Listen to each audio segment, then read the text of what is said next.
وسلام على عباده الذين اصطفى أما بعد أعوذ بالله من الشيطان الرجيم بسم الله الرحمن الرحيم قل هذه سبيلي أدعو إلى الله على بصيرة أنا ومن اتبعني وسبحان الله وما أنا من المشركين وقال الله تبارك وتعالى ما خلقنا السماوات والأرض وما بينهما لاعبين وما خلقنا السماوات والأرض وما بينهما باطلا وقال الله تبارك وتعالى أفحسبتم أنما خلقناكم عبثا وأنكم إلينا لا ترجعون قال النبي صلى الله عليه وسلم يا أبا سفيان جئتكم بكرامة الدنيا والآخرة أو كما قال النبي صلى الله عليه وسلم اللهم صل على سيدنا محمد وعلى آل سيدنا محمد وبارك وسلم اللهم صل على سيدنا محمد وعلى آل سيدنا محمد وبارك وسلم اللهم صل على سيدنا محمد وعلى آل سيدنا محمد وبارك وسلم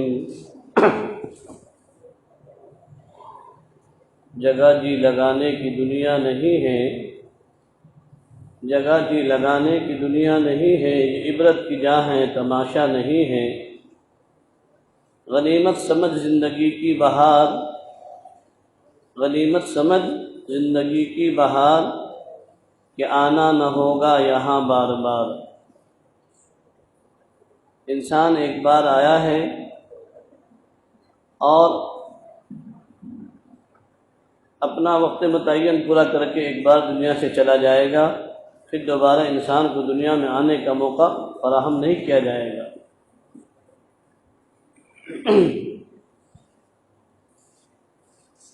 اللہ رب العزت نے اسی کو قرآن کریم میں فرمایا ہے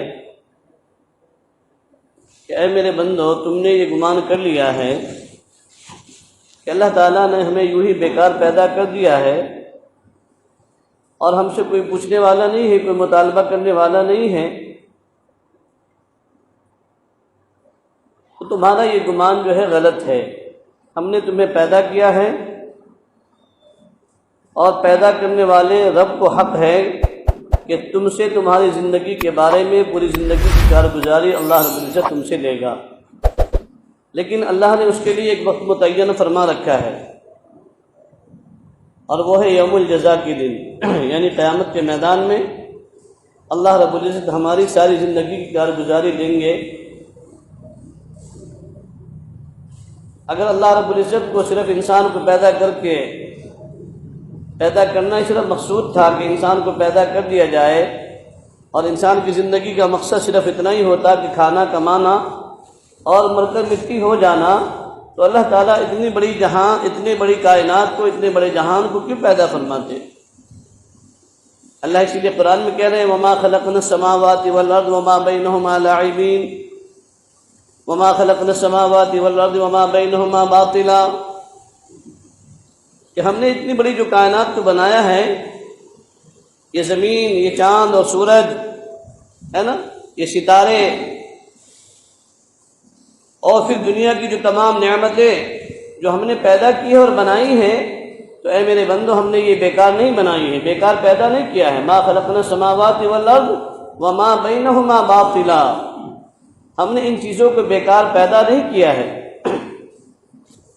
بلکہ ان چیزوں کو جو ہم نے پیدا کیا ہے، اتنے بڑے بڑے سمندر، اتنے بڑے بڑے پہاڑ، ایسا بڑا آسمان بغیر ستون کے، بغیر کسی کالم کے، یہ جو ہم نے بنایا ہے، یہ اس لیے بنایا ہے کہ تم میری اس کائنات کے اندر غور کرو اور غور کرنے کے بعد مجھ رب کو پہچانو کہ آخر اس کا بنانے والا کوئی تو ہوگا، اور پھر اس نے بنایا ہے تو کیسا بنایا ہے، کیسی اس کی کاریگری ہے، کیسی اس کی کاریگری ہے کہ نہ آسمان کے اندر کوئی ٹیڑھ ہے نا، اور نہ کوئی کھمبا ہے، نہ کوئی کالم ہے، انسان کو بنایا تو کیسا بنایا، ناک جہاں لگانی تھی وہیں لگائی، آنکھ جہاں لگانی تھی وہیں لگائی، ہے نا، جن اعضاء کی ہڈیوں کو بڑھانا تھا وہاں پر اس کو بڑھایا، اور جس کو نہیں بڑھانا تھا نہیں بڑھایا۔ اگر اللہ کچھ بندوں کو، ہے نا، پیدا کرنے کے بعد کچھ کی ناک یہاں کچھ کی ناک پیچھے کر دیتے تو کیا حال ہوتا دوستو؟ لیکن اللہ نے ایسا نہیں کیا ہے نا۔ ہاں، جسم کی ہڈیوں کو ایک وقت متعینہ تک اس کی بڑھوتری ہے، اس کے بعد میں وہ چیز بڑھتی نہیں، نہ انسان کے ہاتھ کی ہڈی، نہ پاؤں کی ہڈی، نہ ناک کی ہڈی، ہے نا، بس ایک وقت متعینہ کے لیے وہ بڑھتی رہتی ہے، اور اس عمر کے بعد میں پھر کوئی بڑھوتری نہیں۔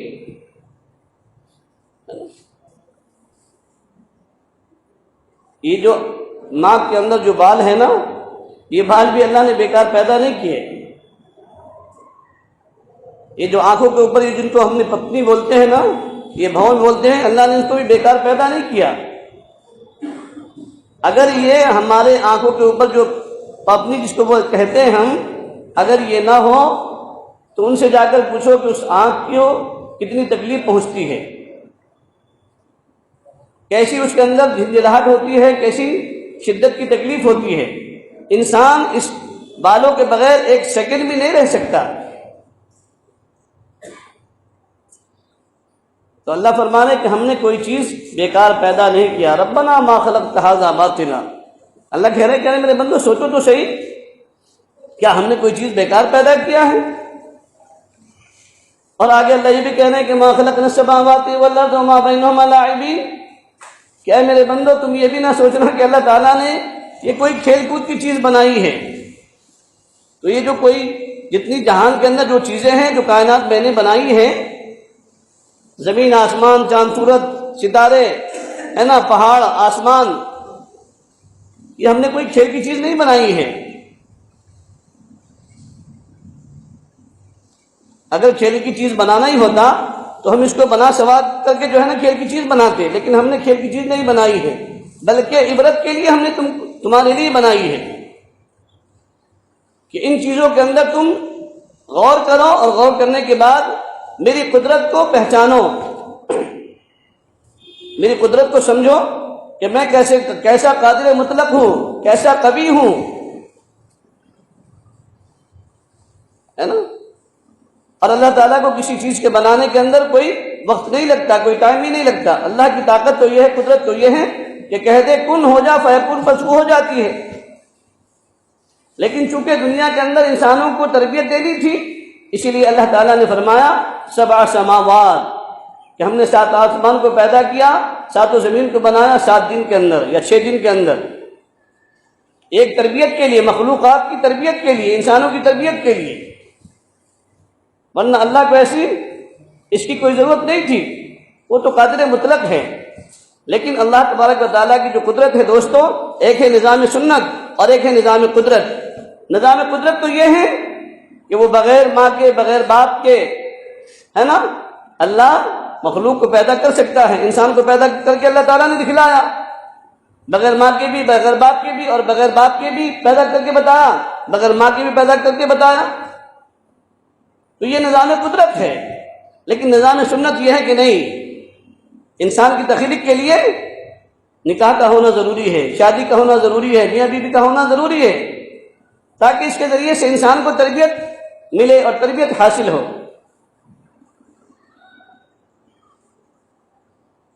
تو اللہ تبارک و تعالیٰ نے یہ ساری کائنات کو، سارے جو ہے نظام کو اللہ تعالیٰ نے پیدا کیا میرے بھائیوں، یہ اس لیے کہ اس کے اندر انسان غور و فکر کرے اور میری قدرت کو پہچانے، اور پھر مجھ قدرت کو پہچاننے کے بعد میرا تعارف دنیا کے اندر کرائے۔ لیکن آج تعارف کس کا ہو رہا ہے؟ آج تعارف ہم کرا رہے ہیں اپنے جوتوں کا، اپنی ٹوپی کا، اپنی پگڑی کا، اپنے گھر کا، اپنے مکان کا، مکان کے کلر کا، اپنی مسجد کے میناروں کا، اپنی مسجدوں کا، ہے نا، اپنے گاؤں کے قلعے کا، اپنے شہر کے قلعے کا، اور اپنی شادی کا، اپنے بیاہ کا، اپنی منگنی کا، اس کا تعارف ہو رہا لوگوں کے سامنے۔ دیکھو میری شادی کیسی ہوئی، دیکھو میری بچی کی منگنی کیسی ہوئی، اور دیکھو میرا بنگلہ کتنا بہترین، کتنے میں نے پیسے خرچ کیے اس کے لیے، کامگار بھی لایا تھا، بہت دور سے کلکتہ سے لایا تھا، جاپان سے لایا تھا اس کے بناوٹ کے لیے، سجاوٹ کے لیے، اس کا تعارف ہو رہا دنیا کے اندر۔ اللہ کا تعارف انسان بھول گیا۔ اللہ تعالیٰ نے انسان کو بھیجا کہ اے میرے بندو، تم دنیا میں جا کر کے میری اس قدرت کو پہچانو اور پھر جا کر کے میری اس قدرت کا تعارف بندوں کے سامنے کراؤ۔ جو میری قدرت سے ناواقف ہیں، میری ربوبیت سے ناواقف ہیں، میری وحدانیت سے ناواقف ہیں، ان کو جا کے واقف کراؤ، ان کے سامنے توحید کو بیان کرو، رسالت کو بیان کرو، آخرت کو بیان کرو۔ لیکن آج ہمارا حال الٹا ہو گیا ہے نا، ہم نے اپنا تعارف کرانا شروع کر دیا، اللہ کا تعارف بھول گئے، اس لیے ایمان والا پچھڑتا ہوا چلا گیا، پیچھے چلا گیا ہر اعتبار سے، اور دیگر قومیں جو ہے نا آگے بڑھ گئی۔ اس لیے کہ دوستو آواز لگانے میں طاقت ہوتی ہے۔ آپ دیکھتے نا گاڑی کے اوپر سبزی والا لے کر جاتا ہے، سبزی لے کر ہے نا، ترکاریاں لے کر گلی گلی میں پھرتا ہے، آواز لگاتا ہے، اس کا آواز لگا دینا اس کی سبزی کو بکوا دیتا ہے، گویا کہ آواز میں طاقت ہے نا۔ اور اس سے بھی بڑھ کر سائیکل پر ایک انسان مال لے کر جاتا ہے، وہ گھر گھر جاتا ہے، حالانکہ اس کے پاس میں کوئی زیادہ اچھا سودا نہیں ہوتا ہے نا، ہاں کم قیمت والا مال لے کر کے مارکیٹ میں سے آتا ہے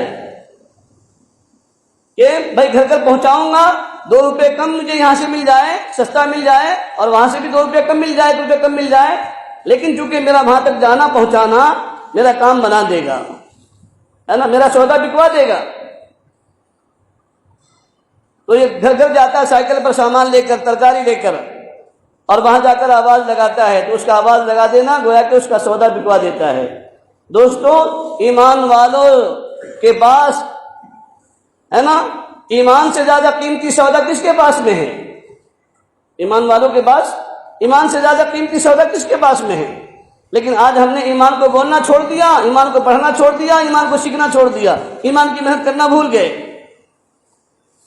اور جب ایمان والے ہے نا کامل ایمان کے ساتھ میں زندگی بسر کر رہے تھے تو حاکم بھی اسی لائن میں اور محکوم بھی اسی لائن میں ہے نا، کوئی فرق نہیں، حاکم بھی وہی کھڑا، محکوم بھی وہی کھڑا، حاکم بھی کھڑے ہیں، محکوم بھی کھڑے ہیں کٹہرے کے اندر ایک ساتھ میں۔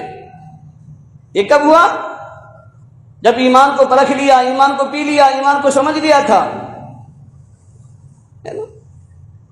سیدنا عمر رضی اللہ تعالیٰ عنہ نے، سیدنا عمر رضی اللہ تعالیٰ عنہ کا جب خلافت کا دور آیا، بارش برسی، لوگ آ رہے تھے نماز کے لیے، مسجد نبوی کے اندر جو پرنالہ تھا اس کا پانی گر رہا تھا، ایک نمازی کے بدن پر گر گیا۔ عمر رضی اللہ تعالیٰ عنہ دیکھ رہے تھے کھڑے ہوئے، پوچھا مکان کس کا ہے؟ صحابہ نے کہا کہ یہ مکان حضرت عباس رضی اللہ تعالیٰ عنہ کا ہے۔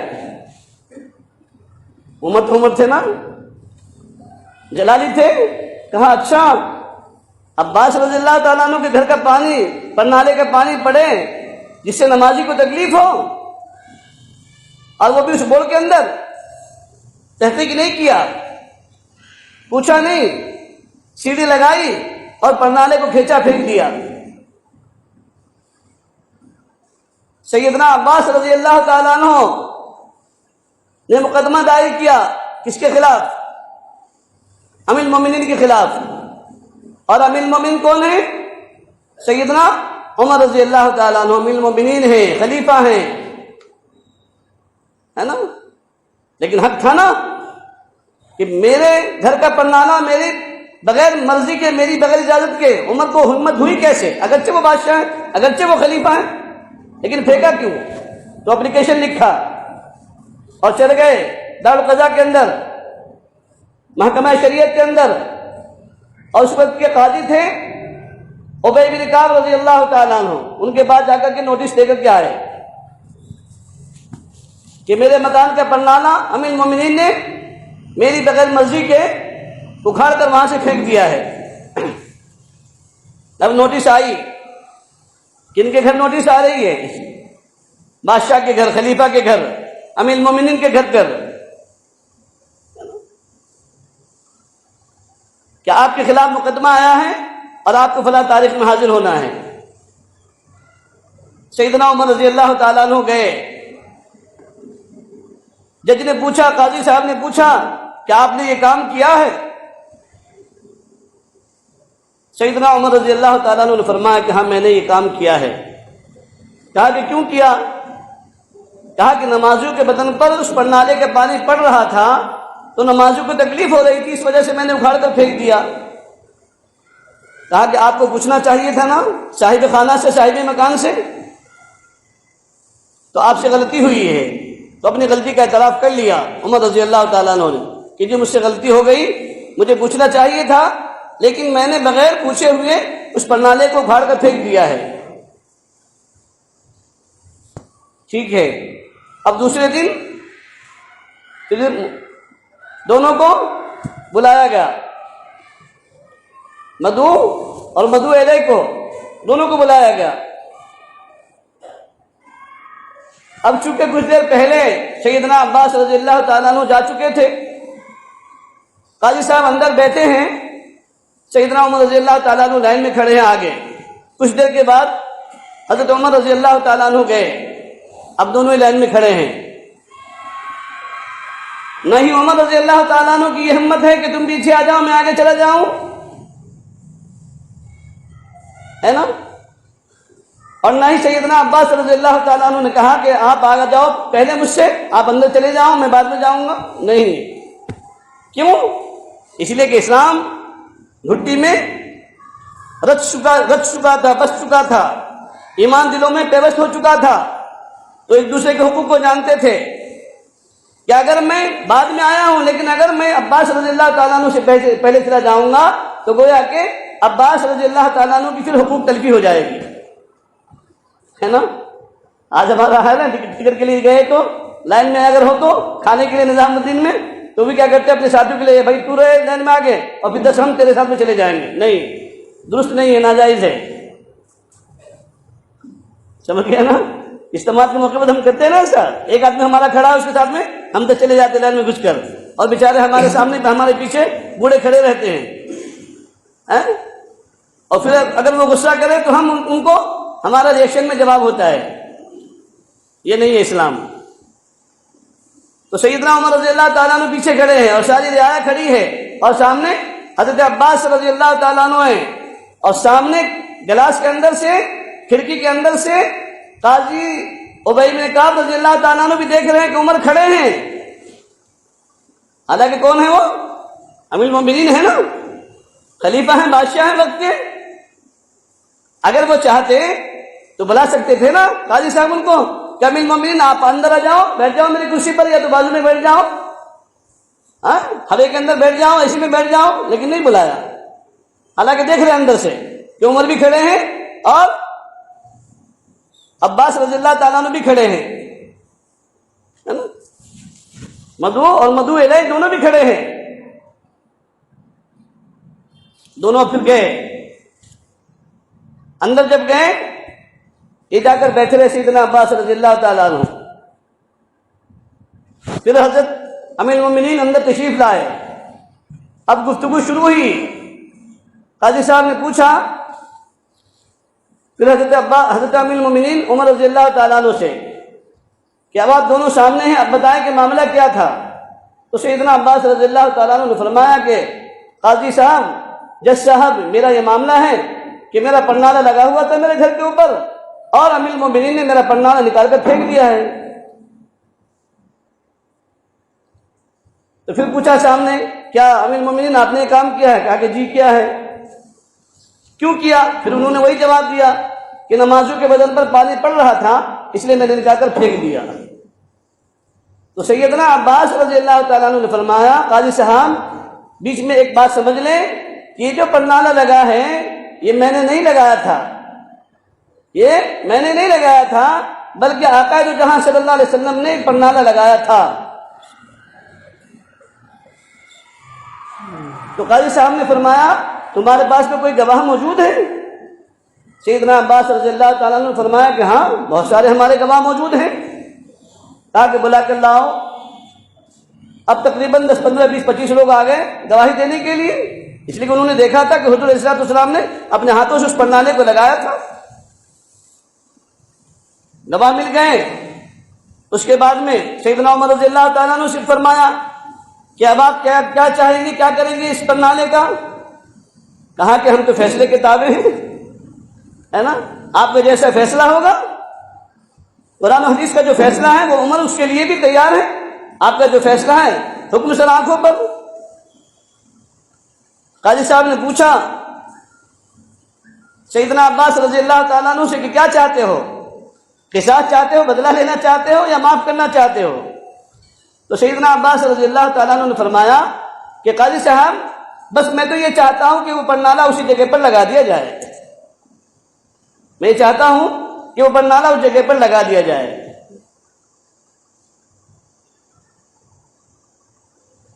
تو قاضی صاحب نے پھر خلیفۃ المسلمین کی طرف متوجہ ہوئے کہ سیدنا عباس رضی اللہ تعالیٰ عنہ کا یہ کہنا ہے اور یہ اصرار ہے کہ وہ پرنالہ اسی جگہ پر لگایا جائے جہاں سے اکھاڑ کر پھینکا گیا ہے۔ تو حضرت امیر المومنین نے قبول کر لیا کہ بالکل اس کے لیے تیار ہوں، اب تو لگانا ہی پڑے گا، اس لیے کہ رسول اللہ صلی اللہ علیہ وسلم نے جس چیز کو لگایا ہے عمر کی کیا مجال ہے کہ پھر اس کو ختم کر دے۔ یہ لا علمی میں بات ہو گئی تھی، لیکن جب حق سامنے آیا تو فوراً سلنڈر ہو گئے، ہے نا، اپنے آپ کو جھکا لیا انہوں نے۔ کون؟ خلیفۃ المسلمین ہونے کے باوجود بھی۔ تو کہا کہ ٹھیک ہے میں اس کو وہاں پر لگا دوں گا، لیکن سیدنا عباس رضی اللہ تعالیٰ عنہ نے پھر ایک مسئلہ چھیڑا۔ کہا قاضی صاحب یہ پرنالہ یوں ہی نہیں لگے گا، اس پرنالے کو جیسے آقا مدنی صلی اللہ علیہ وسلم نے لگایا تھا جس طریقے سے اسی طریقے پر اگر لگاتے ہیں عمر تو میں قبول کروں گا ورنہ نہیں۔ کہا کہ کس طریقے سے لگایا تھا حضور علیہ الصلوۃ والسلام نے؟ کہا کہ جب میرا مکان تعمیر ہو گیا تھا، تعمیر ہونے کے بعد میں اللہ کے رسول صلی اللہ علیہ وسلم نے پرنالہ منگایا اور مجھے اپنی پشت پر سوار کیا۔ کن کو؟ سیدنا عباس رضی اللہ تعالیٰ عنہ کو اپنی پشت پر آقا صلی اللہ علیہ وسلم نے سوار کیا اور پھر اپنے ہاتھوں سے پرنالہ زمین پر سے اٹھایا اور میرے ہاتھ میں دیا کہ لو عباس کھڑے ہو جاؤ اور اب اس گھر کے اوپر اس جگہ پر اس پرنالے کو لگا دوں۔ تو حضرت امیر المومنین نے کہا کہ ٹھیک ہے، جیسا رسول اللہ صلی اللہ علیہ وسلم نے لگایا تھا عمر بھی اس کے لیے تیار ہے۔ اب فیصلہ ہو گیا کہ ٹھیک ہے جاؤ، یہ پرنالہ اسی طریقے پر لگایا جائے گا جس طریقے پر آقا صلی اللہ علیہ وسلم نے لگایا تھا۔ فیصلے کے بعد آ گئے، ظہر کی نماز کا وقت تھا، عمر رضی اللہ تعالیٰ عنہ نے اعلان کر دیا کہ بھائی جو مجھ سے خطا ہو گئی تھی وہ اس خطا کی تکمیل کی جائے گی، سبھی یہاں پر رکے رہے۔ نماز کے بعد میں سب کھڑے تھے اور پھر اسی طریقے پر عمر رضی اللہ تعالیٰ عنہ نے اپنی پشت پر سیدنا عباس رضی اللہ تعالیٰ عنہ کو سوار کیا اور وہ کھڑے ہوئے اور وہ پرنالہ زمین سے اٹھایا اور حضرت عباس رضی اللہ تعالیٰ عنہ کے ہاتھوں میں دیا اور کہا کہ لو اس پرنالے کو اسی جگہ پر لگا دو جہاں سے عمر نے نکال کر پھینکا تھا۔ لگا دیا، صحابہ نے جشن منایا۔ لیکن قربان جائیے سیدنا عباس رضی اللہ تعالیٰ عنہ نے فرمایا کہ اب چونکہ عمر رضی اللہ تعالیٰ عنہ امیر المومنین ہونے کے باوجود بھی ہے نا شریعت کا حق ادا کیا ہے نا، اور اسلام پر کلی طور پر عمل کر لیا، تو اب یہ مکان عباس کا نہیں ہوگا، یہ مکان مسجد نبوی کو میں نے آج سے وقف کر دیا۔ مسجد نبوی کو اپنا مکان انہوں نے وقف کر دیا، ہے نا۔ جب اسلام ہے نا دلوں میں رچ جاتا ہے، بس جاتا ہے دوستو، تو پھر ایسے ہوتے ہیں کہ حاکم بھی کٹہرے میں کھڑے ہیں، محکوم بھی کٹہرے میں کھڑے ہیں، ہے نا، اور حاکم بھی فیصلے کے سامنے اپنے آپ کو شرمگو ہیں اور محکوم بھی فیصلے کے سامنے اپنے آپ کو شرمگو ہیں۔ کہ تسمس نہیں، جہاں رسول اللہ صلی اللہ علیہ وسلم کی شریعت کی، دین کی، قرآن کی بات آ گئی وہاں پر ختم۔ پھر اب عمر کی خلافت کا کوئی مسئلہ وہاں پر نہیں چلے گا کہ نہیں میں تو خلیفہ ہوں، میں جو چاہوں گا وہ کروں گا، نہیں، جو شریعت ہوگی وہ ہوگا، جو شریعت کہے گی، جو قرآن کہے گا، جو حدیث کہے گی وہ ہوگا، ہے نا دوستو۔ یہ ہے اصل میں اسلام اور یہ ہے اصل میں دین، ہے نا۔ اور اسی دین کو سیکھنے کے لیے صحابہ کرام رضوان اللہ تعالی اجمعین نے قربانیاں دی ہے نا۔ اور کیسی قربانیاں دی ہے، کیسا انہوں نے اپنے آپ کو کھپایا، اپنی اولادوں کو لگایا۔ بار بار ہم سنتے رہتے ہیں نا دوستو،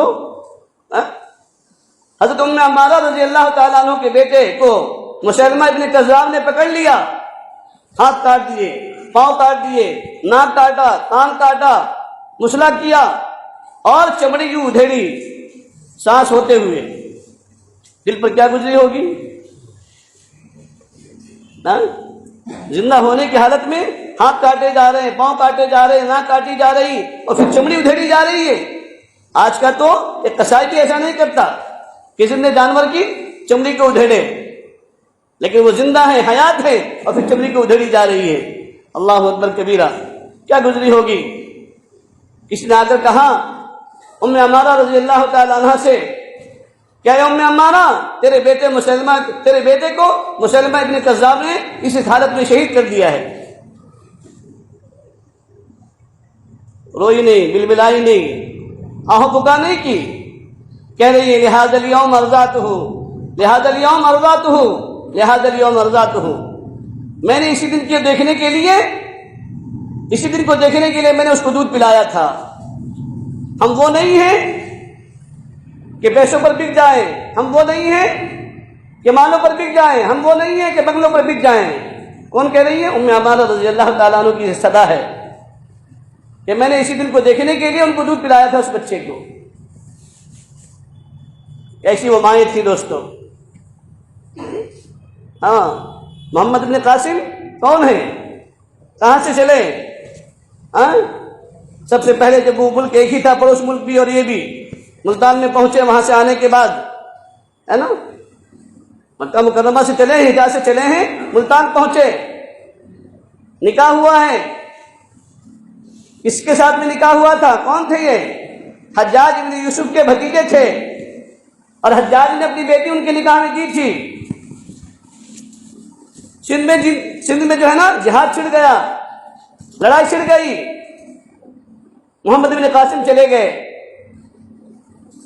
اور صرف 4 مہینے ہوئے تھے نکاح ہو کر۔ 2 سال سندھ میں رہے ہیں، اس کے بعد میں اسی جگہ پر ان کی شہادت ہو گئی، اور 4 مہینے صرف بیوی کے ساتھ میں رہے۔ 4 مہینے کے بعد میں گھر اجڑ گیا دوستو، ہے نا۔ 4 مہینے کے بعد ہی گھر ویران ہو گیا، محمد بن قاسم شہید ہو گئے۔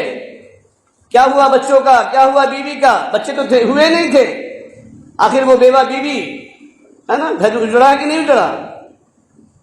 اس لیے علماء نے لکھا ہے کہ سندھ میں کیا، اب تک اس ملک میں جتنے بھی انسان کلمہ پڑھتے رہیں گے، ان تمام کا ثواب محمد بن قاسم رحمۃ اللہ علیہ کی قبر مبارک کو پہنچتا رہے گا۔ ایسی قربانیاں دی ہیں انہوں نے۔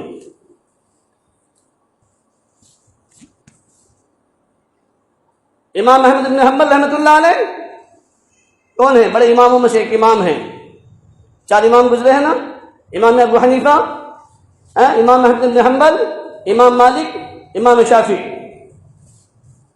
اس میں سے بڑے امام، خلق قرآن کا مسئلہ آیا، خلق قرآن کا مسئلہ آیا،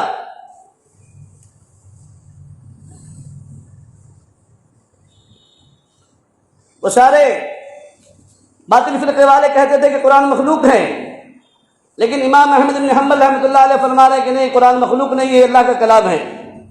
قرآن مخلوق نہیں ہے، یہ اللہ کی کتاب ہے، اللہ کا کلام ہے۔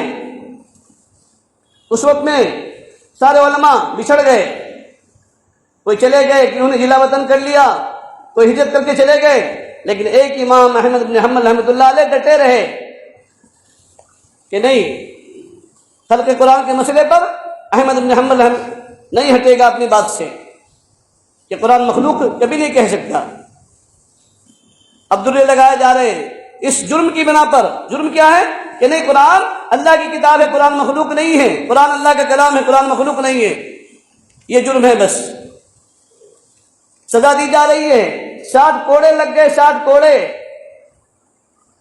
خون سے تربتن ہو گیا جسم، خون سے تربتر ہو گیا جسم، بوٹیاں گرنے لگی۔ امام احمد بن حنبل رحمۃ اللہ علیہ فرماتے ہیں کہ میں کچھ دیر سوچا کہ ایسے وقت میں اگر اپنی زبان سے کفریہ کلمہ بھی کہہ دوں تو اللہ کی یہاں میری پکڑ نہیں ہوگی، اس لیے کہ ایسے وقت میں کفریہ کلمات کہنا درست ہے، گنجائش ہے اس کی۔ لیکن انہوں نے ہمت باندھی اور اپنے آپ کو روکا، تھاما۔ اتنے میں دیکھا کہ ایک شخص آ رہا ہے صفوں کو پھاڑتا ہوا، اور کہا کہ تم جانتے ہو مجھے کون ہوں؟ کہا کہ نہیں جانتا۔ کہا کہ میں ابو الہیثم ہوں، میں ابو الہیثم ہوں، اور میں نے اتنی چوری کی ہے، لیکن پھر بھی میں سلطان کے کوڑے کھا کر میں کبھی اپنے عمل سے باز نہیں آیا، چوری کرنا میں نے نہیں چھوڑی، اور تم تو حق کے خاطر کوڑے کھا رہے ہو۔ اگر تم پھر گئے تو یاد رکھنا ساری امت پھر جائے گی، ساری امت پھسل جائے گی، اپنے حق بات سے نہیں ہٹنا۔ 7 کوڑے کھانے کے بعد جس میں خون تربتر ہو گئے، ہے نا، بوٹیاں گرنے لگ گئی، اور اب جو باطل مناظر تھا اس کا نام بھی احمدی تھا، وہ کہنے لگا امام احمد بن حنبل رحمۃ اللہ علیہ سے، اے احمد اب بھی مان جا، اب بھی کہہ دے کہ قرآن مخلوق ہے تو میں تجھے سلطان کے کوڑے سے بچا لوں گا۔ قربان جائیے ان کے ایمان پر اور ان کی بہادری پر، ان کی شجاعت پر اور ان کی قربانی پر کیا فرمایا، اے احمد تو مان جا کہ قرآن مخلوق نہیں ہے، اللہ کی کتاب ہے، اللہ کا قرآن ہے، میں تجھے اللہ کے عذاب سے بچا لوں گا،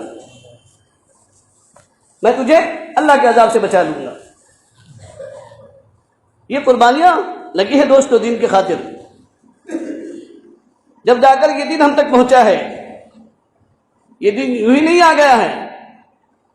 عمرو بن عاص رضی اللہ تعالیٰ عنہ رومیوں کے قدم اکھڑے ہیں، گھوڑوں کے لشکر دوڑائے گئے، راستے میں دیکھا کہ ہشام بن عاص رضی اللہ تعالیٰ عنہ کی لاش پڑی ہوئی ہے، جو کہ بڑے صحابی تھے اور امیر کے بھائی ہیں۔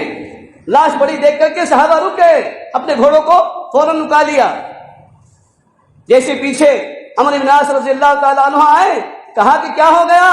ارے کہا کہ عمرو بن عاص، ہشام بن عاص کی لاش تمہیں اللہ کے راستے میں جانے سے نہ روک دے، اس لیے یہ تو اللہ کے راستے میں پہنچ گیا ہے، اس کی طرف مت دیکھو، اس کی لاش پر گھوڑے دوڑا دو اور پہلے وہاں پر جانا جہاں پر اللہ کے نبی کا پیغام ہے۔ لیکن ہمت کس کے ہوتی؟ امیر کے بھائی ہیں، ہشام ابن عاص ہیں، بڑے صحابہ میں ہیں، تو پہلے عمرو بن عاص رضی اللہ تعالیٰ عنہ آگے آئے اور اپنے بھائی کی لاش کے اوپر گھوڑے کو دوڑا ہے۔ دوستو کوئی دوڑا سکتا ہے؟ ہم ہمت کر سکتے ہیں؟ لیکن کیسے ہمت کی انہوں نے اور کیسی قربانی دی ہے کہ نہیں، اب تو یہ اللہ کے راستے میں پہنچ چکے ہیں، اللہ کے پاس پہنچ چکے ہیں، اب ان کی طرف مت دیکھو، بلکہ جہاں کے لیے آواز ہے اس کو دیکھو، کہیں ایسا نہ ہو کہ وہاں پہنچنے میں تاخیر ہو جائے، دیر ہو جائے۔ تو سب سے پہلے عمرو بن عاص رضی اللہ تعالیٰ عنہ نے اپنے بھائی کی لاش کے اوپر اپنا گھوڑا دوڑایا اور فرمایا آ جاؤ میرے پیچھے، یہ تو اللہ کے پاس پہنچ چکے ہیں، اس کی فکر مت کرو۔ اور بعد میں واپسی پر اپنے بھائی کی لاش کی بوٹی کو چن چن کر کے بوتھے میں ڈالا اور پھر لائے، پھر تدفین کی ہے۔ سمجھے نا دوستو، ان قربانیوں کے ساتھ میں دین پہنچا ہے۔ کیوں قربانیاں ان کی زندگیوں میں آئی؟ کہ ایمان کے سامنے سب ہیچ، ایمان کے سامنے سب بیکار ہے نا۔ ایمان چونکہ گھٹیوں میں، صحابہ کرام رضی اللہ تعالیٰ اجمعین کی گھٹیوں میں ایمان منجمد ہو چکا تھا، ایمان کو اللہ کے نبی صلی اللہ علیہ وسلم نے پلا دیا تھا ایک صحابی کو۔ ایک صحابی ایسے ایمان والے تھے، ایک صحابی ایسی ایمان والی تھی کہ دین کے خاطر، ایمان کے خاطر سب کچھ قربان، جان کا سودا ہو جائے پرواہ نہیں، لیکن ایمان کا سودا نہیں۔ آج تو ہم نے ایمان کو اتنا آسان سمجھ لیا ہے نا کہ گاندھی جی کے پتے کے پیچھے ہمارا ایمان بکتا ہے، جھوٹی گواہی کے پیچھے ہمارا ایمان بکتا ہے، تجارت کے پیچھے ہمارا ایمان بکتا ہے۔ جب ایک ایمان والا مسلمان اپنے آپ کو کہلانے کا جو ہے مستحق ہے، اور ایمان والا اپنے آپ کو ایمان والا کہنے کا دعوے دار ہے، مسلمان کہنے کا دعوے دار ہے، ہماری تجارتوں میں کھوٹ ہے، ہماری بزنسوں میں کھوٹ ہے، ہماری دکانوں پر جھوٹ بولا جا رہا ہے، تو کیا ہوگا؟ ہاں؟ اور وہ تھے صحابہ، ہے نا، ملیشیا پہنچے ہیں، حمص کے بازار میں پہنچے ہیں، 2 صحابی صرف، ہے نا، تجارت شروع کی ہے، صبح سے شام تک گردی ہی گردی، لیکن جیسے ہی نماز کا وقت ہوتا فوراً شٹر نیچے چلے جاتے تھے نماز کے لیے۔ اب گراہک کھڑے ہیں اور اسی کے بازو میں غیر بھائی کی دکان، یہودیوں کی دکان، اور کوئی یہودی اپنے اس یہودی کی دکان سے لینے کو تیار نہیں۔ ایک صحابی رسول رضی اللہ تعالیٰ عنہ کی دکان انہوں نے کھولی، اور سامنے کے ایک دکاندار نے بھی ایک ہی وقت میں دکان کھولی، صبح سے شام ہو گئی۔ ایک یہودی آیا شام کے وقت میں صحابی رسول کی دکان پر، کہا کہ مجھے کچھ جو دے دو اور کچھ پھلا پھلا دے دو۔ صحابی رسول نے فرمایا کہ بھائی میں ایک بات کہوں تم سے، یہ جو سامنے دکان ہے نا، وہاں سے جا کر تم جو لے لو، وہاں سے جا کر سودا لے لو۔ اس یہودی کو غصہ آیا، کہا کہ کیوں، میں ایمان والا نہیں، مسلمان نہیں ہوں، اس لیے تم مجھے سودا نہیں دے رہے ہو؟ کہا کہ نہیں بھائی، ایسی کوئی بات نہیں ہے، دیکھو اس نے اور میں نے ایک ہی وقت میں دکان کھولی ہے، اس نے اور میں نے ایک ہی وقت میں دکان کھولی ہے، صبح سے لے کر اب تک میری بچوں کے لیے، میرے بچوں کے لیے، میری بیوی کے لیے ذریعہ معاش کا انتظام ہو چکا ہے، لیکن میں صبح سے دیکھ رہا ہوں اس کی دکان پر اب تک ایک بھی گراہک نہیں گیا ہے، اس کی بھی بیوی ہوگی، اس کے بھی بچے ہوں گے، جاؤ اس کی دکان سے سودا لے لو تاکہ آج کی روزی روٹی کا انتظام اس کے بچوں کا ہو جائے، ہے نا، اس لیے میں کہہ رہا ہوں وہاں سے تم سودا لے لو۔ وہ یہودی بات سن کر گیا اور جو وہاں لیا، پھر دوبارہ واپس آیا۔ صحابی نے پوچھا کیا جو وہاں نہیں ملا ہے، سودا نہیں ملا؟ اس یہودی نے کہا کہ نہیں، سودا تو میں نے وہاں سے لے لیا، جو تو میں نے وہاں سے لے لیا، ایمان تم سے لینے کے لیے آیا ہوں، ایمان تم سے لینے کے لیے آیا ہوں، کلمہ تمہارے پاس سے پڑھنے کے لیے آیا ہوں۔ صحابی رسول نے فرمایا کہ بھائی اتنی جلدی بازی مت کر، جا گھر پر جا مشورہ کر، اس کے بعد میں تو آ جانا۔ کہا کہ نہیں، گھر تک جانے کا، ہے نا، گھر تک جانے کی گارنٹی کس کو ہے؟ گھر تک پہنچ پاؤں گا کہ نہیں پہنچ پاؤں گا؟ اس لیے تم مجھے پہلے کلمہ پڑھا دو۔ کون سا عمل کام آیا؟ ایک دیانت داری، ایمانداری، دوسروں کی خیر خواہی، ہے نا، دوسروں کی خیر خواہی۔ کیا آج ہم کبھی ایسا کرتے ہیں؟ ہم نے کبھی ایسا کیا دوستو کہ اپنا گراہک دوسروں کو بھیجتے ہیں؟ نہیں، ہمیں آ جائے سارا، بھائی بھوکا مرے تو چلے گا، لیکن سب گراہک ہمیں مل جانا چاہیے، ہے نا۔ اس کی دکان پر مرچی 100 روپے ہے تو میری دکان پر 80 روپے کہہ کر مرچیاں بک رہی ہے، اور دھوکہ دے رہے ہیں ایمان والوں کو بھی غیر ایمان والوں کو بھی، اور مسالے میں کٹوتی کر رہے ہیں۔ یہ کہاں کا ایمان ہے؟ دھوکہ ہے سراسر۔ اللہ کے نبی نے فرمایا مومن نہ دھوکہ کھاتا نہ دھوکہ دیتا ہے نا۔ جمعے کی اذان ہو گئی، معلوم ہے ایمان والوں کو کہ جمعے کی اذان کے بعد میں لین دین، خرید و فروخت، بے شرا حرام لکھا ہے، نہیں، ہم نے پائبند اختیار کیا۔ یہاں 1 بجے کی نماز ہے، تو چلا جا، وہاں 1:30 بجے کی میں چلا جاتا ہوں، دکان کھلی رہے گی۔ صحابہ کی شان یہ نہیں تھی، آج بھی مدینہ منورہ میں اور مکہ مکرمہ میں یہ نہیں ہے۔ جہاں اللہ اکبر کی آواز آئی فوراً سب پردے لگ جاتے تھے، ایک بھی گراہک کرتا ہوا نظر نہیں آئے گا، اور اگر مل گیا تو فائن ہے اس کو۔ یہ چیز آج بھی الحمدللہ باقی ہے وہاں پر، اور اپنے ملک میں بھی ہے، جہاں اللہ کے ایسے بندے ہیں ایمان والے، وہ آج بھی ایسا کرتے کہ نہیں، جمعے کی اذان کے بعد میں بالکل نہیں۔ 3 سال پہلے ہم دیوبند گئے تھے، اور چونکہ ہماری گاڑی 2:30 بجے کی گاڑی تھی، 1:15 بجے کی اذان نماز تھی، 1:30 بجے کی نماز تھی، اذان ہو گئی، ہم کو ایک چیز لینی تھی، بھول گئے تھے، 6 دکانوں کا چکر لگا، کسی نے نہیں دیا۔ ہم نے ان کو یہاں تک کہا کہ بھائی ہم اسی ادارے کے پڑھے ہوئے ہیں دیوبند کے، ہم کو دے دو، ہم کو جانا ہے دور۔ کہا کہ بھائی تم یہاں کے پڑھے ہوئے ہیں، کہاں کے بھی ہو، ہم نہیں دے سکتے، ہمارے لیے جائز نہیں ہے اذان کے بعد میں سودا کرنا۔ ایک عام آدمی کہہ رہا ہے، اور ہمارا حال کیا ہے؟ اے دوستو، مسجد میں پہنچیں گے کب؟ جب امام منبر پر چڑھے گا، تو لسٹ میں تو نام نہیں آیا تمہارے نا، لسٹ میں نام آیا کیا؟ حدیث میں کیا آتا ہے؟ جیسے ہی امام خطبے پر چڑھ جاتا ہے، فرشتے اپنا دفتر بند کر لیتے ہیں۔ تو جمعہ کی نماز میں تمہارا نام آیا کہاں کا؟ اور پھر چٹ منگنی پٹبیا والی نماز تم نے پڑھی 2 رکعت سب سے پیچھے اور سب سے پہلے چلے گئے، دعا مانگنے کی بھی فرصت نہیں۔ حالانکہ دعا تو دوستو فرمایا کہ دعا ایک ایسا ہتھیار، ایک ایسا عمل اللہ کے نبی نے دیا، اور فرمایا کہ دعا ایک ایسی چیز ہے کہ جس کے ذریعے سے انسان کی تقدیر بھی بدل جاتی ہے۔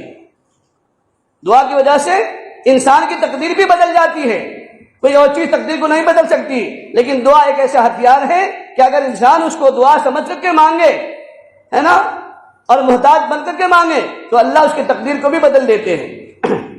اللہ کے نبی نے فرمایا دعا مخ العبادت، کہ دعا عبادت کا مغز ہے، دعا عبادت کا مغز ہے۔ ہم نے نماز پڑھی لیکن کیسی پڑھی ہم کو خوب اچھا معلوم ہے، اور ہم نے دعا ہی نہ کی تو پھر وہ بے اثر رہ گئی،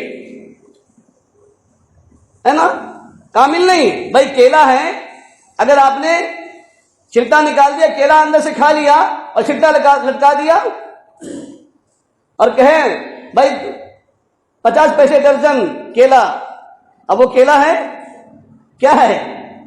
چھلکا ہے۔ 50 پیسے بھی درجن بیچو گے کوئی نہیں لے گا، فری میں بھی دیں گے تو بھی کوئی نہیں لے گا۔ کیوں؟ اس لیے کہ گودا اس کے اندر نہیں ہے، مغز نہیں ہے، مغز نہیں ہے تو بے قیمت ہے۔ تو ایسے ہم نے نماز تو پڑھی لیکن دعا نہیں مانگی تو مغز نہیں ملا، بے اثر، بے عبادت، ہے نا، بے اثر وہ عبادت، ناقص وہ عبادت۔ ایک صحابی رسول ہیں سیدنا ابو دجانہ رضی اللہ تعالی عنہ، فجر کی نماز پڑھتے تھے اور دعا نہیں مانگتے تھے، چلے جاتے تھے۔ اب اللہ کے رسول صلی اللہ علیہ وسلم تو رسول ہے نا، اور فجر کی نماز میں، عصر کی نماز میں جہت الی المصلی، یعنی مقتدیوں کی طرف چہرہ کر کے بیٹھنے کی حکمت کیا ہے؟ کہ چونکہ یہ 2 نمازیں بھاری ہیں مومن پر، اسی لیے امام کی ذمہ داری ہے کہ اپنے مقتدی کی نگرانی کریں ان 2 نمازوں میں خاص طور سے۔ اسی لیے حکم ہے کہ مصلی کی طرف چہرہ کر کے بیٹھو، فجر میں بھی اور مغرب میں بھی، عصر میں بھی۔ تو اللہ کے نبی علیہ الصلوۃ والسلام نے 2-3 مرتبہ دیکھا کہ ابو دجانہ دعا میں شریک نہیں ہوتے، دعا سے پہلے چلے جاتے ہیں۔ تو اللہ کے رسول صلی اللہ علیہ وسلم نے ایک روز طلب فرمایا ابو دجانہ رضی اللہ تعالیٰ عنہ کو، اے ابو دجانہ ادھر آؤ۔ آئے، کہا کیا تم اللہ تعالیٰ سے بے نیاز ہو؟ اللہ تعالیٰ سے بے نیاز ہو؟ کہا یا رسول اللہ میں اللہ سے کیسے بے نیاز ہو سکتا ہوں؟ میں تو پل پل اللہ کی ذات کا محتاج ہوں، میں تو اللہ کی ذات کا پل پل محتاج ہوں، اللہ سے کیسے بے نیاز ہو سکتا ہوں؟ وہ تو اللہ کی ذات ہے بے نیازی کی۔ تو فرمایا کہ پھر تم میری دعا میں شریک کیوں نہیں رہتے؟ کیا فرمایا حضور نے؟ میری دعا میں شریک کیوں نہیں ہوتے؟ قربان جائیے، سیدنا ابو دجانہ رضی اللہ تعالیٰ عنہ نے فرمایا یا رسول اللہ صلی اللہ علیہ وسلم، آنکھوں میں آنسو آئے، فرمایا یا رسول اللہ صلی اللہ علیہ وسلم میری ایک مجبوری ہے، وہ یہ ہے کہ میں جس جگہ پہ رہتا ہوں میرا جو پڑوسی ہے وہ یہودی ہے، اور اس کے جو کھجور کا درخت ہیں، اس کی جو ٹہنیاں ہیں اور اس کے جو خوشے ہیں کھجور کے، وہ میری صحن میں آئے ہوئے ہیں، اور اب چونکہ زمانہ ہے کھجور کے پکنے کا تو کھجور صبح صبح گر جاتی ہے۔ میں اس ڈر سے گھر چلا جاتا ہوں فوراً نماز پڑھ کر کہ کہیں ایسا نہ ہو کہ اس یہودی کی کھجوریں میرے آنگن میں، میرے صحن میں گر جائیں، اور چونکہ یا رسول اللہ صلی اللہ علیہ وسلم میرے بچوں پر کئی روز کا فاقہ چل رہا ہے، مجھے ڈر ہوتا ہے کہ کہیں میرا بچہ یا میری بچی وہ کھجور اٹھا کر منہ میں نہ ڈال لے۔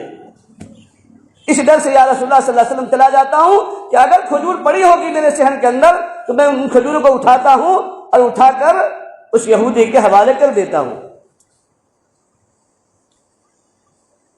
جب یہ بات سنی تو رسول اللہ صلی اللہ علیہ وسلم کے دل پر بھی ہے نا کانٹا گزر گیا، کپ کپی آ گئی، اور سارے صحابہ سن رہے تھے۔ ایک صحابی نے ایک شخص کو بھیجا کہ جاؤ دیکھو وہ یہودی جو ان کا پڑوسی ہے ابو دجانہ رضی اللہ تعالیٰ عنہ کا کون ہے؟ کہا کہ جا کر ان سے معاملہ طے کرو۔ وہ گئے صحابی، معاملہ طے ہوا کہ بھئی یہ اپنا درخت جو ہے نا کھجور کا یہ بیچ دے آج ہی سے، اور یہ کھجور کا درخت ان کے حوالے کر دے، کاٹنا تو نہیں ہے لیکن حوالے کر دینا ہے۔ اب وہ سودا کروا لیا غائبانے میں ہی، سیدنا ابو دجانہ رضی اللہ تعالیٰ عنہ کو اس کا کچھ علم نہیں۔ شام کو وہ یہودی آیا اور کہنے لگا اے ابو دجانہ آج سے اب یہ کھجور کا درخت میرا نہیں ہے تمہارا ہے۔ اور جیسے تم کرتے تھے کہ جو کھجوریں میرے رہتے ہوئے گرتی تھی تو تم مجھے اٹھا کر دے دیا کرتے تھے، اب میری ذمہ داری ہے کہ اگر کھجور میرے صحن میں، میرے آنگن میں گر جائے گی تو میں کھجور اٹھا کر تمہیں دے دیا کروں گا۔ تو سیدنا ابو دجانہ رضی اللہ تعالیٰ عنہ کو تعجب ہوا، فرمایا بھائی کس نے دیا ہے، کس نے کیا ہے، بتاؤ تو صحیح، کون تھا تمہارے پاس میں آنے والا؟ وہ یہودی کہنے لگا مجھے معلوم نہیں ہے، وہ تمہارے نبی کا غلام ہے۔ آنے والا تمہارے نبی کا کوئی غلام ہے، مجھے اتنا معلوم ہے، لیکن کون تھا کیا تھا یہ مجھے معلوم نہیں۔ خیر وہ ہو گیا۔ دوسرے دن سے اس یہودی نے ایسے کیا، کام شروع کر دیا کہ جب بھی کوئی کھجور گرتی تھی وہ اٹھا کر ان کے گھر پر پہنچا دیا کرتا تھا۔ اب اس نے تحقیق شروع کی، کس نے؟ یہودی نے، کہ آخر یہ معاملہ کس نے کروایا ہے؟ حالانکہ ان کی کوئی رشتہ داری نہیں، کوئی برادری نہیں، کوئی ایسے کچھ تعلقات نہیں، لیکن ایک دوسرے انسان کے لیے اپنی جیب سے پیسے دے کر اس زمانے کے اندر، ہے نا، دوسروں کے حوالے کر دینا، یہ جگر کی بات تھی، دل گردے کی بات تھی، ہے نا۔ اس یہودی نے پوچھا کہ آخر یہ کس نے کروایا ہے؟ تو جو سامنے گئے تھے صحابی معاملات کو کرنے کے لیے، انہوں نے کہا کہ میرے پاس جو پیسے دیے ہیں اس کھجور کے درخت کے، تمہارا معاملہ طے ہونے کے بعد وہ سیدنا صدیق اکبر رضی اللہ تعالیٰ عنہ ہیں۔ سمجھ گئے کون ہے؟ سیدنا صدیق اکبر رضی اللہ تعالیٰ عنہ ہیں۔ انہوں نے اپنی جیب سے پیسے نکال کر دیے تھے کہ جاؤ اس سے معاملہ کر لو اور یہ کھجور کا درخت ان کے حوالے کر دینا، ہے نا۔ یہ تھے ایسے صحابہ، ہے نا، ایک دوسرے کے لیے قربانی دینے والے، ایک دوسرے کے لیے من مٹنے والے، اپنی جان کی فکر نہیں، اپنے بھائی کی فکر، ہے نا، اپنے پڑوسی کی فکر۔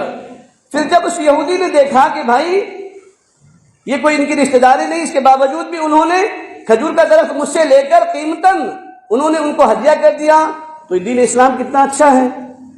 پھر ان کے فالوور جو محمد عربی جن کا ہم نام سنتے ہیں وہ کتنے اچھے ہوں گے۔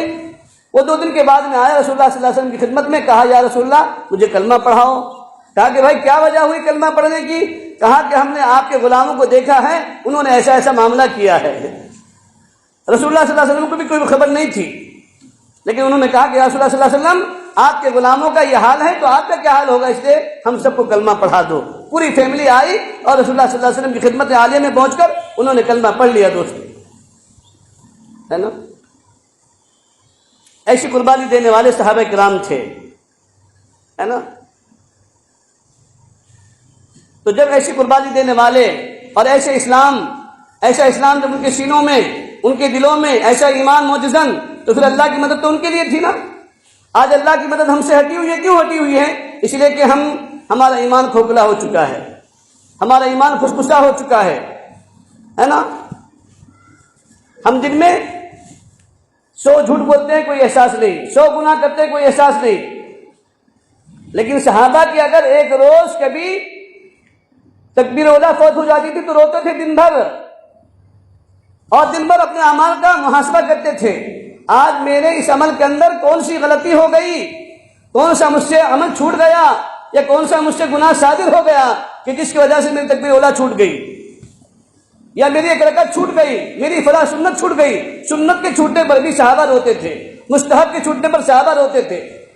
آج تو ہمیں فرض کے چھوٹنے پر بھی کوئی احساس نہیں ہے۔ ہم سب جمعے کے نمازی ہو چکے ہیں، ہے نا، جمعے میں مسجدیں بھریں گی، بقیہ نمازیں ہمارے لیے نہیں ہے۔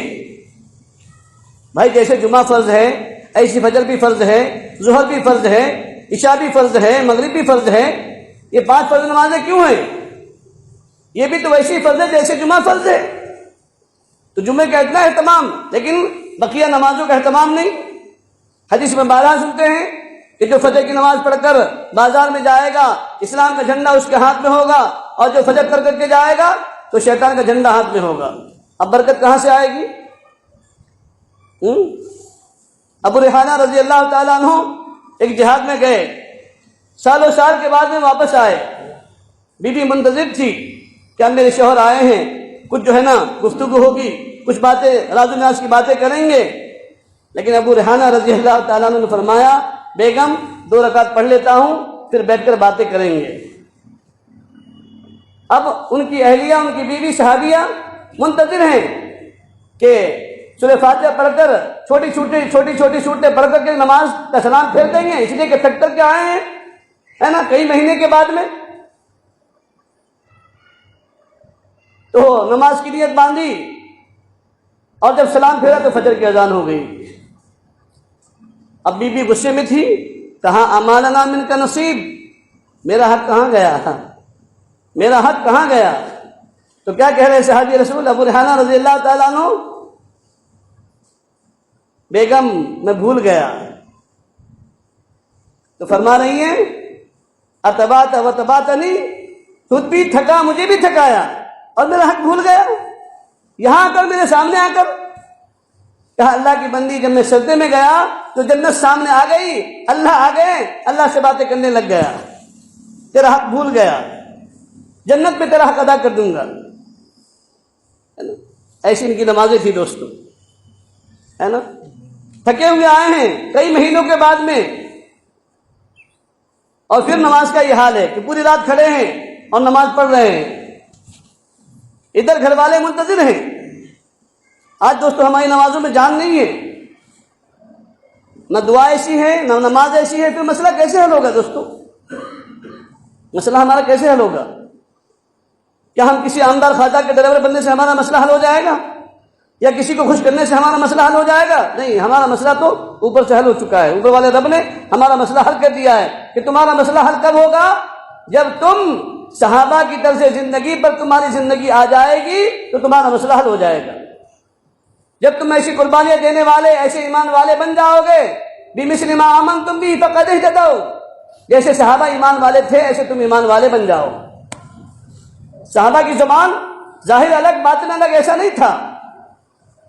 سفینہ رضی اللہ تعالیٰ عنہ صحابی رسول ہیں، قافلے کے ساتھ میں جا رہے تھے، قافلے سے بچھڑ گئے تو فوراً باری تعالیٰ کے سامنے دست دراز ہوئے، اے اللہ میں راستہ بچھڑ چکا ہوں، قافلے سے قافلہ گم ہو گیا ہے، قافلے سے بچھڑ چکا ہوں، اللہ کوئی رہبر عطا فرما، کوئی رہبر عطا فرما، کوئی میرے لیے رہبر بھیج دے. تو شیر کے دھاڑنے کی آواز آئی. کی آواز آئی؟ شیر کے دھاڑنے کی آواز آ رہی ہے. تو کہ اللہ تیرا احسان ہے کہ تو نے میری رہبری کے لیے شیر کو بھیج دیا. اپن ہوتے تو کیا ہوتا؟ اپن ہوتے جنگل کے اندر اکیلا تنہا تو ہارٹ اٹیک آتا کہ نہیں آتا؟ لیکن وہ صحابی ہیں، فوراً اللہ تعالیٰ سے دعا کر رہے ہیں کہ اللہ تیرا احسان ہے کہ تو نے میری رہبری کے لیے شیر کو بھیج دیا. اور شیر آ رہا ہے اور یہ صحابی مطمئن کھڑے ہیں، اور شیر آیا، جیسے قریب آیا تو گردن جھکا لی اور آ کر کے قدموں میں، ہے نا، قدم چاٹنے لگ گیا. تو صحابی رسول سفینہ رضی اللہ تعالیٰ عنہ نے کیا فرمایا؟ اے اللہ کی مخلوق، اے نبی کا غلام، تو بھی نبی کا غلام، میں بھی نبی کا غلام، جیسا ظاہر میں ہوں ایسے ہی باطن میں ہوں، جیسا ظاہر میں تجھے نظر آ رہا ہوں ایسے ہی باطن میں ہوں. ایسا نہیں ہے کہ ظاہر میں الگ باطن میں الگ. چل، میں اپنے قافلے سے بچھڑ چکا ہوں، مجھے اپنے قافلے سے ملا اور کان پکڑا. کس کا؟ کس کا کان پکڑا؟ بلی کا نہیں، کتے کا نہیں، بکری کا نہیں، کس کا پکڑا؟ شیر کا کان پکڑا اور چل دیے. سمجھ گئے نا؟ ہاں. کیوں؟ ایمان دلوں میں پیوست ہو چکا تھا، ایمان سینوں میں رچ گیا تھا، بس گیا تھا. تو ان کا قول بھی وہی تھا، فعل بھی وہی تھا کہ جو دل میں وہی زبان پر. آج ہمارا حال کیا ہے؟ زبان پر الگ، دل پر الگ. یہ نہیں ہونا چاہیے. دو رنگی نہیں، دو رنگی پھر اللہ کی مدد نہیں ہے. دو رنگی چھوڑ دے، یک رنگ ہو جا، یا سراسر سنگ ہو جا، یا سراسر موم ہو جا. سمجھ گئے نا دوستو؟ دو رنگی والی ہوگی زندگی بھر، ہے نا، ہم کرتے رہیں گے، کچھ حاصل نہیں ہوگا. اور جب یک رنگی آ جائے گی تو پھر اللہ کی مدد شامل حال ہو جائے گی. آج مسلمان کتنی تعداد میں ہیں اس ملک میں، لیکن دو رنگے ہیں. مسجد میں ایک تو دکان پر ایک، مسجد میں ایک تو گھر میں ایک، دوستوں کے ساتھ میں ایک، بیویوں کے ساتھ میں ایک، ہے نا، بازاروں میں ایک، ماؤں کے ساتھ میں ایک. یہاں دوستوں میں اچھے ہیں، بیوی کے لیے ظالم ہیں، ماؤں کے لیے ظالم ہیں، ہے نا، بھائیوں کے لیے ظالم بنے ہوئے ہیں، بہنوں کا میراث حق نہیں دیتے، ماؤں کو جو ہے نا ہم ستاتے ہیں، ماؤں کو گالیاں دیتے ہیں، ماؤں کو تڑپا دیتے ہیں، پڑوسی کو پڑوسی کا حق نہیں دیتے. کیسے پھر مسلمان ہیں؟ اور ایک پڑوسی وہ تھے عبداللہ بن مبارک کہ ان کے مکان کی قیمت لگائی جا رہی ہے۔ اس زمانے میں اس پورے شہر میں زیادہ سے زیادہ ہائیسٹ قیمت تھی مکانوں کی 1000 روپے، عبداللہ ابن مبارک کی قیمت 2000 روپے۔ لوگ آتے تھے پوچھنے کے لیے کہ بھائی ان کے مکان کی قیمت اتنی کیوں، 2000 روپے کیوں، کیا وجہ ہے؟ تو یہودی کہتے تھے کہ بھائی عبداللہ ابن مبارک جیسا پڑوسی تمہیں کہیں نہیں ملے گا، عبداللہ ابن مبارک جیسا پڑوسی تمہیں پورے شہر میں کہیں نہیں ملے گا، کیسے وہ ہوں گے؟ اس لیے فضل کریم بھائی رحمۃ اللہ علیہ فرمایا کرتے تھے دوستوں کہ اگر تمہارا پڑوسی غیر ایمان والا ہے اور اس کے کتے کو تم نے ناحق ستا دیا، کس کے؟ تمہارا پڑوسی غیر ایمان والا ہے اور اس نے کتا پال رکھا ہے، اگر تم نے اس کے کتے کو ناحق ستا دیا، اس کو پتھر مار دیا، اس کو ڈنڈے مار دیے، ناحق ستا دیا اس کے کتے کو، اس کی وجہ سے اس غیر مسلم پڑوسی کا دل دکھ گیا، تو زندگی کی تمام تہجدیں بیکار چلی جائے گی۔ سمجھ گئے نا؟ ہاں، اس لیے کہ وہ بھی اللہ کی مخلوق ہے، کسی مخلوق کو بھی ناحق نہیں ستانا ہے، وہ بھی اس کا بھی تو حساب ہوگا کہ نہیں ہوگا؟ بھائی وہ واقعہ ہمارے سامنے ہے نا، عابدہ ہے، جاہدہ ہے، تہجد گزار تھی عورت، تقوی والی تھی، نیک تھی، لیکن کیا کیا؟ بلی کو پیاسا مار دیا تو جہنم میں چلی گئی، اور بدکار عورت ہے لیکن کتے کو پانی پلا دیا تو جنت میں چلی گئی۔ یہ ہے اسلام دوستو، ہے نا؟ اسی دین کو اپنی زندگی میں لانا ہے اور اسی دین کی محنت کرنی ہے اور اسی دین کو سمجھنا ہے، اسی دین کے لیے در در کی ٹھوکریں کھانی ہیں اور اسی دین کو دنیا میں پھیلانا ہے، اسی دین کو عام کرنا ہے دوستو۔ جب یہ دین حقیقت کے ساتھ میں، یہ ایمان حقیقت کے ساتھ میں، یہ کلمہ حقیقت کے ساتھ میں جب دلوں میں ہمارے اترے گا اور آئے گا دوستو، تو پھر جو ہے نا کیا ہوگا کہ ہم صرف اپنے لیے نہیں جئیں گے بلکہ اللہ کے بندوں کے لیے جئیں گے، ہے نا؟ ہاں، اللہ کی آیات کے لیے جئیں گے، دوسروں کے لیے جئیں گے اور بندوں کا حق ادا کرنے والے بنیں گے، بیوی کا حق ادا کرنے والے بنیں گے، پڑوسی کا حق ادا کرنے والے بنیں گے، بہن کا حق ادا کرنے والے بنیں گے، ماں کا حق ادا کرنے والے بنیں گے، باپ کا حق ادا کرنے والے بنیں گے، دوستوں کا حق ادا کرنے والے بنیں گے، اللہ کا بھی حق ادا کرنے والے بنیں گے۔ اور جب تک یہ محنت نہیں ہوگی، دین نہیں ہوگا، ایمان صحیح نہیں ہوگا، اس ایمان کلمے ایمان جو ہے نا زندگیوں میں نہیں بچے گا، نہیں پیوست ہوگا دوستو، تو پھر کیا ہوگا؟ ہماری مثال کیا بنے گی؟ بغیر بریک کی گاڑی، BMW گاڑی ہے نا، اسکوڈا ہے لیکن بریک نہیں ہے، ماں سامنے آئے گی تو کیا کریں گے؟ بچ پائے گی وہ؟ ہاں ہاں ہاں کریں گے جب تک تھڑکیں گے، یہی ہوگا نا؟ اور گاڑی چنی ہے لیکن بریک ہے تو چاہے اپنا ہوگا، غیر ہوگا، بچہ ہوگا، جوان ہوگا، بوڑھا ہوگا، فوراً بریک لگائیں گے، ہے نا؟ آج ہماری گاڑی بغیر بریک کی گزر رہی ہے۔ ایمان نہیں ہے تو آنکھوں میں حیا نہیں ہے، ایمان نہیں ہے تو زبانوں کی حیا نہیں ہے، زبانوں میں دیانت داری نہیں ہے، امانت داری نہیں ہے، سچائی نہیں ہے۔ کیوں؟ ایمان کا کلمہ کچا تو ساری چیزیں کچی، نماز کچی، معاملات کچے، معاشرت کچی، ساری چیزیں کچی۔ سمجھ گئے نا؟ ہاں، اسی لیے مولانا سید خان صاحب رحمۃ اللہ علیہ فرمایا کرتے تھے کہ دیکھو بھائی، اللہ کی مدد کا وعدہ کوانٹٹی پر نہیں ہے، جماعتوں پر نہیں ہے، کوالٹی پر ہے، صفاتوں پر اللہ کا وعدہ ہے۔ اللہ کا وعدہ صفاتوں پر ہے نا؟ اللہ کا وعدہ کوالٹی پر ہے، کوانٹٹی پر نہیں ہے۔ وہ 313 تھے نا لیکن کوالٹی والے تھے، اور آج اربوں ہیں لیکن کوالٹی والے نہیں ہیں، تو مدد ہٹی ہوئی ہے۔ کیوں؟ اس لیے کہ ایمان کلمہ کچا ہے نا، ایمان کچا ہے نا؟ تو ایمان کا کلمہ کچے رہنے کی وجہ سے ساری چیزیں کچی ہے، اور ہماری زندگی پھر بغیر بریک کے گزر رہی ہے۔ ہم جس کو چاہ رہے تھڑک رہے ہیں، جس کو چاہ رہے جیسے چاہ رہے ویسا کر رہے ہیں۔ جو دل کو آیا وہ دین شریعت، جو دل کو نہیں آیا وہ شریعت نہیں، وہ دین نہیں، ہے نا؟ ہاں، ہمارا حال ابھی جو ہو چکا ہے۔